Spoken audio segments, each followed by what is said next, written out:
What is good, everyone? My name is OJ and welcome to my village of PlayerEssence, where you can come get your latest gaming and Nintendo Switch news, P Ninjas. So let's go ahead and jump right into this one. So the first direct feed footage of Disgaea 5 Complete has been revealed. This was shown off during a live stream event that was in all Japanese. But one of the biggest things that people are making a big fuss about this footage is the fact that when you put in the Joy-Cons, or when you slide them in to the actual Nintendo Switch system itself, it actually makes the satisfying click noise that you hear. That was more of a snap, but it makes that Switch click noise that you always hear that's just so satisfying.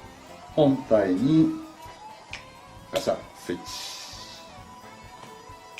はいしますと And people are really happy that you're going to hear that sound every single time that you click in one of those Nintendo Switch Joy-Cons into the system. And I'm really excited, not only for that little click switch sound that you have, but also for the game Disgaea 5. They showed it off on the Nintendo Switch. It's running beautifully, and I'm just happy to get support from NIS on this matter, because really they didn't support the Wii U, and I felt that their games could have been good on the Wii U. Strategy RPGs, we needed more of those on the Wii U, and we didn't really get much at all. I think the second screen would have been cool, but then again, I'm not a developer. I'm not sure what would have took as far as porting process and all that. So I'm just happy that is behind us, and it seems like NIS is on board with the Nintendo Switch. Now, I did see some people saying that I hope that they get more games from NIS, and guys, like I said, this is one of those patient things. We need to be a little bit more patient. Let them announce games as they come along. I'm pretty sure NIS will have more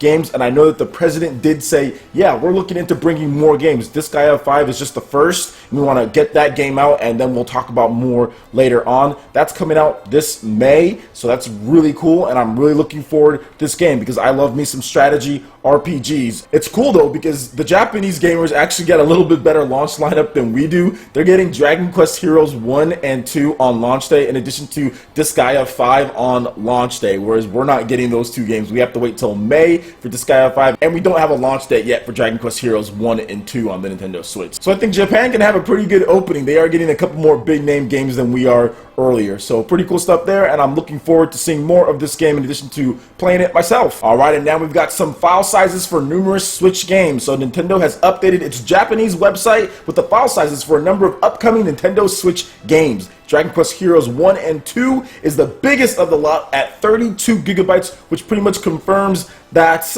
leak that we had, that 32 gigabytes was going to be the card variants, at least at launch. In addition to that, there's actually 64 too, but 32 would probably be what we'd be getting at launch. So really cool stuff there. And here is the lineup. So Dragon Quest Heroes 1 and 2, like I said, 32 gigabytes. Mario Kart 8 Deluxe is 7 gigabytes. Nobunaga's Ammunition Spear of Influence with Power-Up Kit is 5 gigabytes. Snipper Clips is 1.60 gigabytes. I Am Setsuna is 1.4 gigabytes. Puyo Puyo Tetris is 1.09 gigabytes. And Nintendo has already confirmed that The Legend of Zelda Breath of the Wild is 13.4 gigabytes of space. Another thing to note is that you do not need to install games with physical copies. You can get physical cards, and those do not take up the actual space on your hard drive, so just make sure you think about that before you buy or whatever you're going to do. The only digital games only on this list are I Am Setsuna. There are more digital games like World of Goo and stuff coming to the Switch launch, but as you can see here, they're not very big in size, all less than 2 gigabytes. So overall, super excited, cannot wait to get my hands on Dragon Quest Heroes 1 and 2 whenever that is going to come. Mario Kart 8 Deluxe with so much content only being 7 gigabytes, good stuff there again. But once again, Nintendo has the cartridge sizes there for all gamers out there. Whoever want to get them physical, you can get it physical and it doesn't take up space, or you can get it digital, buy a big SD memory card, and you're good there. Alright, and moving on to the last story here. Nintendo's Bill Trinen discusses The Legend of Zelda Breath of the Wild DLC, why it's getting it, and the mixed reaction to it, and as far as the development process that they're doing with this game. Quote, "It was tough because we actually had a lot of debate in terms of how do we announce it? How do we announce it?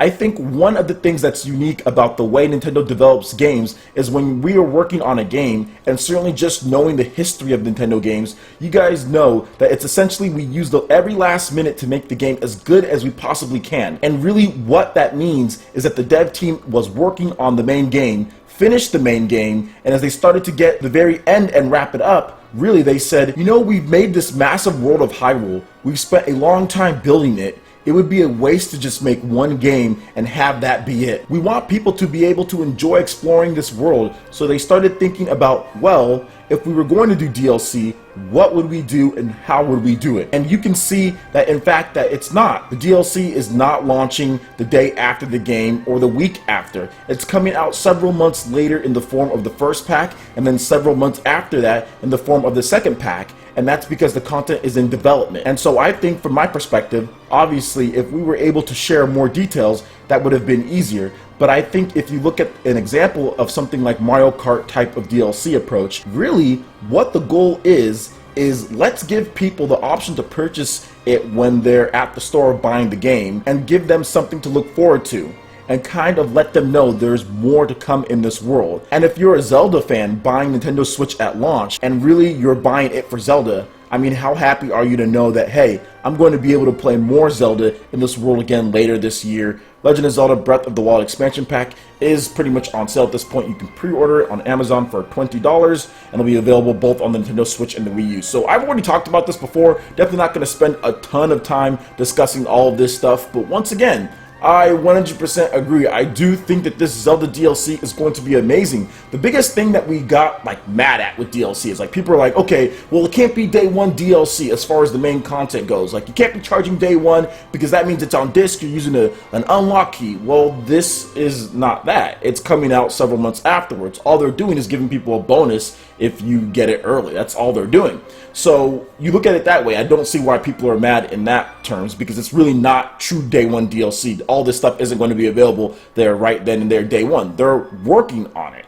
So I don't understand why some people were trying to compare it to that. It's also not microtransactions either, which people hate. And yes, there were some big YouTubers, I mean really big YouTubers, who were trying to compare this DLC somehow to microtransactions, even though microtransactions are a never-ending thing. They're infinite, and you keep on buying them and they just keep on replenishing. This is not the case with that. So yeah, there were some people there that were doing that, and it wasn't because of the confusion from Nintendo. Now, I do understand why some people would be upset that Nintendo isn't giving more details, but remember, it's still in development. Just like you said here, they have not finalized everything, so you want complete 100% details on something that's not finalized. Remember, you don't have to buy the DLC right at this point. If you want, you can wait till there's more details on it. So if you're someone who wants more details on it, nobody's forcing you to buy it right at this point. The only people that are going to get the bonus are the people who are saying, okay, I trust you guys that you're going to make some amazing DLC. I'll pay for it right now, and then I will get my bonus because I think this DLC is going to be good. So I don't understand it for the people saying, oh, well, you're not telling us everything it is, but you want our money. Nintendo isn't asking for your money right now, and if you don't want to give your money right now, there is nothing that you get if you buy the DLC right now that's like, oh my gosh, I have to have, you're going to get this, and it's like, oh, I need to have this. There's nothing that they're doing with that. It's not like you're getting like some type of content such as like a story, or getting some type of content such as like an extra dungeon. You can just buy the DLC when it actually launches, and you can know more there. So like I said, I can understand a bit people wanting to know more, but it's still in development. They still need to make sure that it's fleshed out.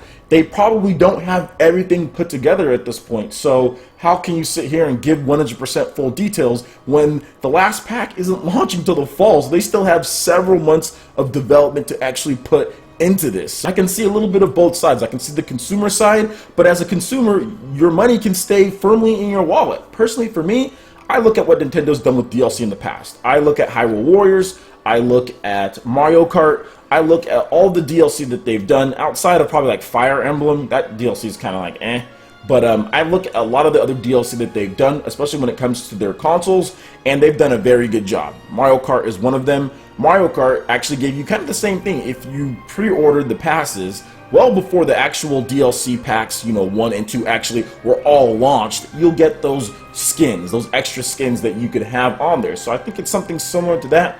I think the value of the content will be similar to what it was on Mario Kart. There's a lot of different tracks on there, but this we actually get a story, and I talked about this before as far as Nintendo not wasting this Zelda, and the problem with Zelda games just taking so much longer and nothing to do after you're done, because after you beat a Zelda game, and if you beat it on Hero Mode, what is there to do? There's really nothing for you to do, and the fact that they have this huge open world, and there is an option for DLC in today's games, why not have something in there extra? Why not add on to that experience? That's just personally me, and I like DLC on all systems if it's good DLC. Mass Effect, I've talked about that being some of my favorite DLC. Lair the Shadow Broker was a fantastic. I would have paid $30 for that DLC, and it's not even that long for that. But yeah, that DLC is freaking amazing. And then you also have some really good DLC in Fallout 3. So I'm one of those people that if DLC is good and if it's released afterwards, it's not like super day one DLC where you have this big old huge thing that's available right there at launch, I'm okay with it. And that's kind of how this is right here. They're saying that it's going to be pretty awesome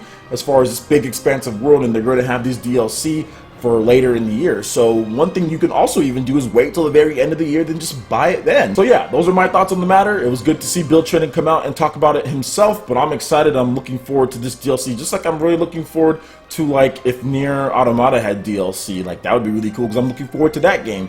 Or for other games that I'm really looking forward to, Mass Effect Andromeda, that's coming out. I'm pretty sure that's going to have DLC, and I cannot wait to see what they do with that after the game's release. Alright guys, that wraps it up for this video here. Go ahead and hit that like button if you did like it. Let you know you guys want more content like this going forward in the future, and subscribe to PlayerEssence for the latest news, reviews, discussions, and more. Thank you so much for watching, and we'll see you ninjas for the next video. Peace!